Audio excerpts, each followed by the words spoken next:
కలియుగ వైకుంఠం తిరుమలలో భక్తుల రద్దీ కొనసాగుతోంది. శని, ఆది, సోమవారం సెలవులు రావడంతో తిరుమలలో భక్తుల రద్దీ ఎక్కువైంది.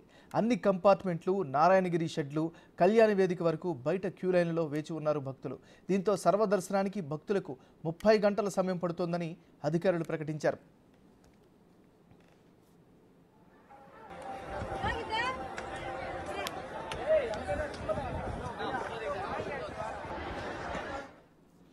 క్యూ లైన్లోని భక్తులకు తాగునీరు, అల్పాహారం పంపిణీ చేస్తున్నారు. మరోవైపు నిన్న ఒక్కరోజే శ్రీవారిని 80,000 మంది భక్తులు దర్శించుకున్నారు.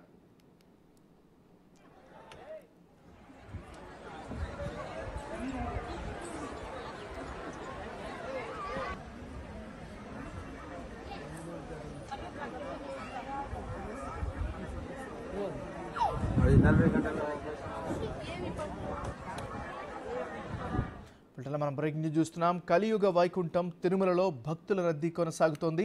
శని, ఆది, సోమవారం సెలవులు రావడంతో తిరుమలలో భక్తుల రద్దీ ఎక్కువైంది. ప్రస్తుత తాజా పరిస్థితికి సంబంధించి మరింత అప్డేట్ని మా రిపోర్టర్ దామోదర్ అందిస్తారు. దామోదర్, చెప్పండి. తిరుమలలో వరుసగా 4 రోజుల పాటు సెలవులు రావడంతో భక్తుల రద్దీ పెరిగింది. శని, ఆది, సోమవారం బక్రీద్ పండుగ కావడంతో సెలవు రోజు కావడం వల్ల వరుస సెలవుల వల్ల రద్దీ మరింతగా పెరిగింది. ముఖ్యంగా నిన్న 80,000 మంది భక్తులు స్వామివారిని దర్శించుకున్నారు. ఈ రోజు ఇప్పటికే నందకం గెస్ట్ హౌస్ వరకు క్యూ లైన్ ఉంది. ఇది మరింతగా పెరిగే అవకాశం ఉంది.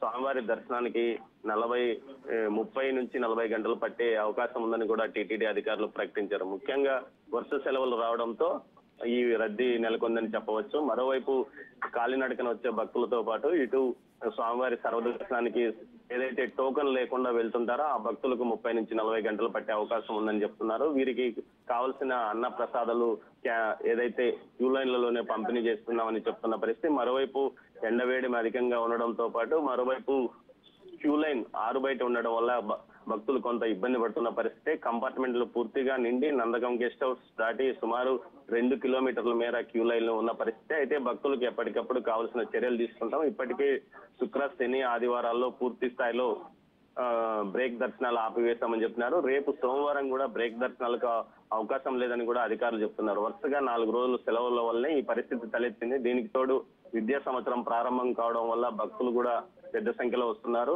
తల్లిదండ్రులు పిల్లలను తీసుకుని రావడం వల్లే ఈ రద్దీ పెరిగిందని అధికారులు అంటున్నారు. మరోవైపు ఈ రోజు సాయంత్రం టీటీడీ ఈవోగా నియమితులైన శ్యామలరావు తన బాధ్యతలను స్వీకరించనున్నారు. 3 గంటల సమయంలో ఆయన బాధ్యతలు స్వీకరించనున్నట్లు తెలుస్తోంది. MNR. Right, thank you Damodar.